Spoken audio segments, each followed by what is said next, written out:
Hello friends. तो ये कहानी उन लड़कियों की है जो अपने ससुराल में बेहद जुर्म सहती हैं। तो सुनिएगा ज़रूर। एक लड़का आता है, उनके माँ बाप से उनके कलेजे के टुकड़े को मांग कर ले जाता है। अपनी बीवी किसी की बहू, किसी की भाभी बना कर ले जाता है और वो हर रिश्ते निभाने में सक्षम भी रहती है। वो किसी की बेटी थी, आज किसी की बहू बनकर अपना घर चला रही है। और जब उससे छोटी सी गलती हो जाती है तो उस गलती की उसे माफ़ी नहीं दी जाती ससुराल में। पता नहीं क्या पिछले ज़माने में कोई बहुओं को श्राप मिला था कि आपसे अगर ससुराल में कोई छोटी से छोटी गलती हो जाएगी तो उसकी आपको माफ़ी नहीं मिलेगी। और जब उनके पति शाम को हारे थके काम से वापस आते हैं तो उसकी गलती को इतना बड़ा गुनाह करके बताया जाता है कि क्या ही बताएं। और उसका पति बिना सोचे समझे अपनी बीवी को इतना बेइज्जत करता है, इतना सुनाता है और एक बार नहीं बार बार बेइज्जत करता है। कभी अपनी बीवी को सुनने की कोशिश नहीं करता, कभी उसकी बातें समझने की कोशिश नहीं करता, बस सिर्फ अपने घर वालों का साथ देता है। उसे सिर्फ अपने घर वाले सच्चे लगते हैं और अपनी बीवी उसे हमेशा झूठी लगती है।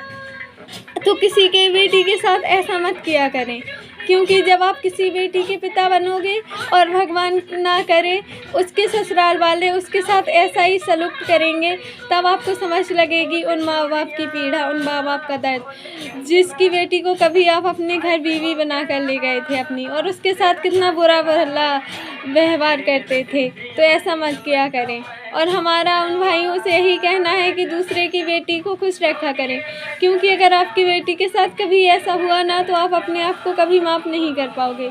इतना पछताओगे कि पता नहीं माफ़ कर भी पाओ या नहीं। और फिर कहते हो हमारे ससुराल में हमें इज्जत नहीं मिलती, हमारी सास हमें पानी का तक नहीं पूछती, हमारा साला हमें मन ही मन गाली देता है, हमें समझ तो सब कुछ लगता है बट हम कुछ बोल नहीं पाते हैं। जब उसके कहते हैं कि क्या बोल रहे हो तो वो कहता है नहीं जीजा जी कुछ नहीं बोल रहे हैं, मुझे समझ तो लग जाता है। मेरे ससुराल वाले अपने यहाँ मेरी इज्जत नहीं करते तो मैं उनकी बेटी की इज्जत क्यों करूँ। साहब, तुमने उनकी बेटी की इज्जत करनी छोड़ी थी तब उन्हें ऐसा करना पड़ता है।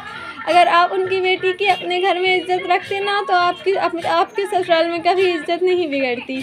और आप अपने हाथों अपनी खुद इज्जत बिगाड़ने में लगे रहते हो और फिर कहते हो हमें इज्जत नहीं मिलती।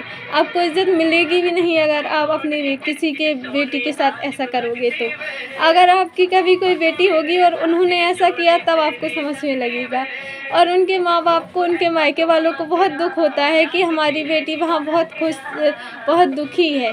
हमने अपनी बेटी के लिए इतना कुछ किया और उसके ससुराल वाले उसे खुश नहीं रख पा रहे हैं, अब हम क्या करें। तो ऐसा मत किया करें साहब, अपने हाथों अपनी इज्जत मत बिगाड़ा करें।